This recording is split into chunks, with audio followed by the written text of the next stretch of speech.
નમસ્કાર વિદ્યાર્થી મિત્રો, સ્વાગત છે તમારું તમારી પોતાની યુટ્યુબ ચેનલ માય ક્લાસમાં. આજે આપણે ભણીશું ધોરણ 6 વિષય ગુજરાતી પ્લસ સેમ 2માં પાઠ 11 દૂર શું નજીક શું, જેમના લેખક છે ઉમાશંકર જોશી. જો વિદ્યાર્થી મિત્રો સ્વાધ્યાય પોથી પૂરવાની છે, મારી સાથે સ્વાધ્યાય પોથી પૂરતા જાઓ, સરસ અક્ષરે લખતા જાઓ, એવી તમને બધાને શુભેચ્છા. પ્રશ્ન નંબર 1 છે, સાચો વિકલ્પ શોધી તેનો ક્રમ અક્ષર પ્રશ્ન સામે આપેલા ચોરસમાં લખો. પહેલું, સફર કરનારને મનસાનું મહત્વ વિશેષ છે, તેમાં લખો ડી આનંદનું. બીજું, હોડીને ગતિ કોના થકી મળે છે, તેમાં લખો એ સળ થકી. ત્રીજું, સામે કોના આગળા ખુલતા જાય છે, તો લખો બી આભના. ચોથું, ક્યારેક એ કોના વીંજણે રમે છે, તેમાં લખો એ ઝંઝા. અને પાંચમું, બીજ કલા કોના પ્રકાશનો વિસ્તાર છે, તેમાં લખો એ ચંદ્રના. પછીનો પ્રશ્ન છે, ખાલી જગ્યા પૂરો. પહેલી ખાલી જગ્યામાં લખો વાયરા, બીજીમાં પાલવ, ત્રીજીમાં ત્રિકાળ અને ચોથીમાં મિનારા. હવે સાચા વિધાન સામે રાઈટની નિશાની કરો. નજીકનો અર્થ ધરાવતા વિકલ્પ સામે રાઈટની નિશાની કરો. તો પહેલામાં લખો બીજાના સામે રાઈટ અને બીજામાં લખો પહેલાના સામે રાઈટ. ત્રીજામાં લખો બીજા વિકલ્પના સામે લા. પૂનમની ટુકડી એટલે લક્ષ્ય પ્રાપ્તિની નજીકમાં હો.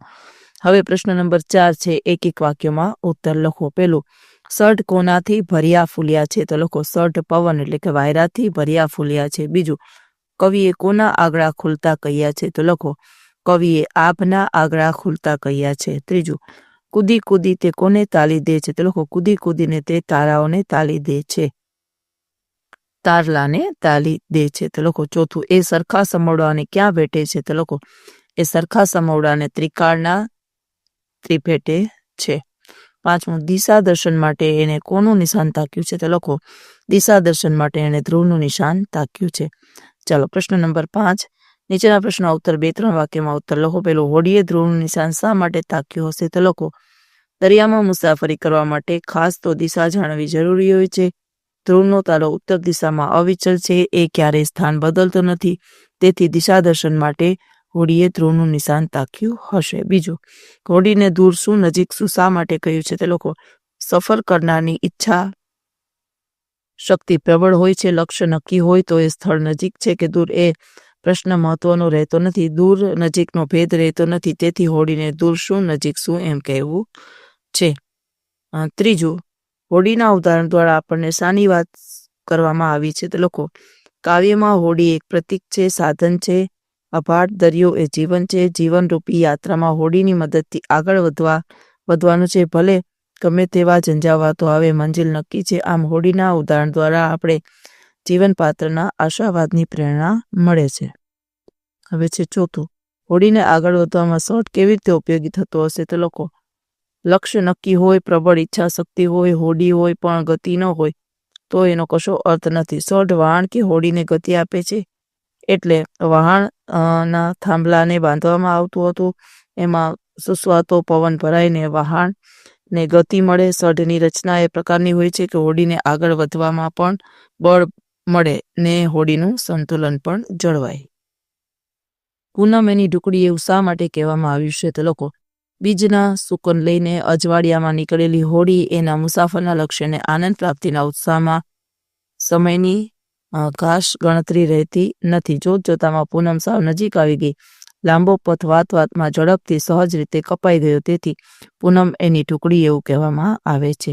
ચાલો વિદ્યાર્થી મિત્રો, પ્રશ્ન નંબર 6 છે, નીચેનો ફકરો વાંચો અને પ્રશ્નના ઉત્તર સામે લખો. ચાલો, પેલું, શેરપાએ શા માટે અરુણિમાને પાછા ફરવાની સલાહ આપી, લખો અરુણિમા જ્યારે હિલેરીએ સ્ટોપ પહોંચી ત્યારે તેના બોટલનો ઓક્સિજન પૂરો થઈ રહ્યો હતો, તેથી શેરપાએ અરુણિમાને જિંદગી સલામત હશે તો ફરીથી પ્રયત્ન કરી શકાશે એ કહી પાછા ફરવાની સલાહ આપી. બીજું, અરુણિમાને પીછેહઠ ન કરવાની પ્રેરણા કેવી રીતે મળી, તો લોકો અરુણિમાને તેની માતા અને બચેન્દ્રી પાલે કહેલી વાતથી પ્રેરણા મળી. તેમને કહ્યું કે તમે જીવનમાં ક્યારેક એકલા રહી જાઓ છો, ત્યારે નિર્ણય માત્ર તમારે લેવો પડે છે. ત્યારે વિચારો કે એક એક પગ ડગ મૂકીને હું અહીંયા પહોંચી છું, એરે પાછળ નજર કરી એક કદમ આગળ માંડજે, રસ્તો આપોઆપ મળી જશે.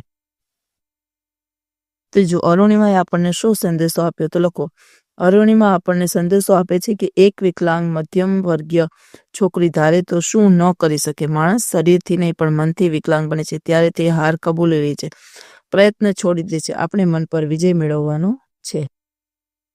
ચોથું, જીવનું જોખમ લેવાનો નિર્ણય અરુણિમા માટે કઈ રીતે આશીર્વાદરૂપ બન્યો? તો લોકો, જીવનો જોખમ લેવાનો નિર્ણય અરુણિમા માટે આશીર્વાદરૂપ બન્યો કે તે એવરેસ્ટની ટોચ પર પહોંચી ગઈ હતી. તે અશક્ય મંજિલ પર પહોંચી ગઈ હતી. ચાલો પછીનો લખો વિદ્યાર્થી મિત્રો. 5મો પ્રશ્ન, અરુણિમાના મતે માણસ વિકલાંગ ક્યારે કહેવાય? તો લખો, અરુણિમાના મતે માણસ ખરેખર વિકલાંગ ત્યારે જ કહેવાય છે જ્યારે તે હાર કબૂલી લે છે, પ્રયત્ન છોડી દે છે. માણસ શરીરથી નહીં પણ મનથી વિકલાંગ બને છે. ચાલો પ્રશ્ન નંબર 7 છે, કાવ્ય વાંચીને પ્રાસવાળા શબ્દોની નોંધ કરો અને તેને આધારે વાક્ય બનાવો.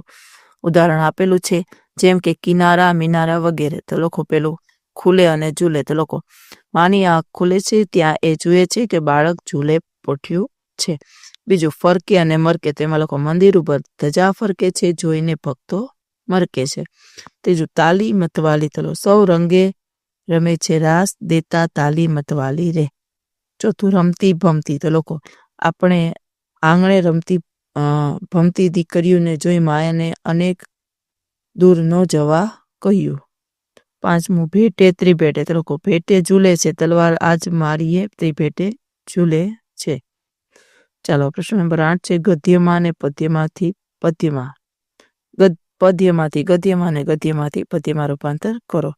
એકવાર સઢ ભર્યા ફૂલ્યા અને વાયરા ખુલ્યા. તો લોકો, જે સફર કરે છે એની હોડીના સઢમાં દરિયાઈ વાયરો પવન ભરતા સઢ ફૂલે છે અને હોડીને ગતિ મળે છે. બીજું, સામે ખુલ્લું આકાશ છે ને નવા નવા રસ્તાઓ ખુલતા જાય છે. તો લોકો, સામે આપના તે આગળા ખુલે અને પંથ નવા ઝૂલે, દૂરના પહોળા પાલવ ફરકી રહ્યા છે.